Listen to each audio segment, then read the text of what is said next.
Baiklah, saya akan menjelaskan tentang film Presiden RI dan film Bebas tentang leadership.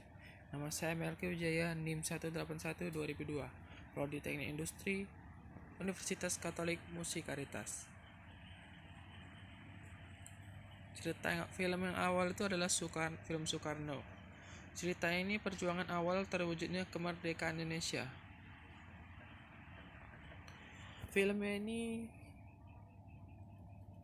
pada poin pertama itu, semenjak Soekarno tumbuh menjadi seorang pemuda, ia mulai aktif dalam kegiatan dan pidato-pidato politik yang menentang dan mengkritisi sistem kolonialisme yang membelenggu Indonesia.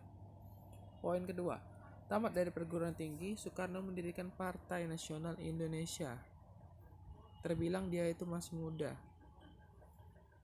Poin yang ketiga, ada saat di mana Soekarno ditangkap oleh Belanda karena melakukan pidato politik. Tetapi walaupun Soekarno ditangkap, beliau tetap membaca dan terus menganalisis yang dituangkan dalam tulisan. Poin keempat, Soekarno menjadi ketua PPKI yang dibentuk Jepang pada tanggal 7 Agustus 1945.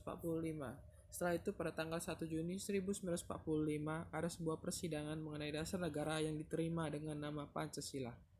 Akhirnya, pada tanggal 17 Agustus 1945 diproklamirkanlah kemerdekaan Indonesia oleh Soekarno. Jadi yang bisa ditiru dari Soekarno adalah selalu berusaha untuk yang terbaik. Lalu selanjutnya film Coach Carter. Film ini tentang seorang pemilik toko alat olahraga yang menerima pekerjaan sebagai pelatih bola basket untuk sekolah menengah tuanya, di mana ia adalah seorang atlet juara merasa cemas dengan sikap para pemainnya. Ia berusaha mengubah keadaan.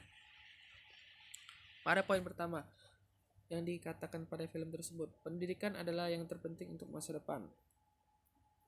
Dan ada pada suatu scenes, jika satu salah, semua salah. Jadi lakukan semua dengan bersama, karena dengan bersama semua bisa terselesaikan dengan lebih efektif.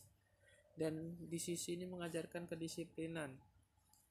Ini adalah scene di saat ada salah satu teman yang mendapatkan hukuman 1000 push up dan dia telah melakukan 500 push up dan waktunya telah habis. Akhirnya teman-temannya tergeraklah hatinya untuk membantu temannya untuk menyelesaikan sisa dari hukuman tersebut. Lalu poin yang ketiga, dari hasil kerja keras yang dilakukan Coach Carter ini, sebenarnya Coach Carter ini mendidik mereka tidak hanya menjadi seorang pemain basket yang hebat, tapi dia juga ingin bahwa anak didiknya itu bisa ke jenjang lebih tinggi dan menjadi orang yang lebih sukses. Anak didiknya pun akhirnya mendapatkan 5 beasiswa perguruan tinggi dan 6 anggota tim melanjutkan ke perguruan tinggi. Carter berhasil melakukannya, walaupun statistik awal perkiraan mereka kemungkinan hanya akan ada 1 orang yang dapat masuk ke perguruan tinggi. Namun semua itu dapat dipecahkan. Dan akhirnya Carter sukses membuat anak didiknya itu menjadi orang yang lebih berguna.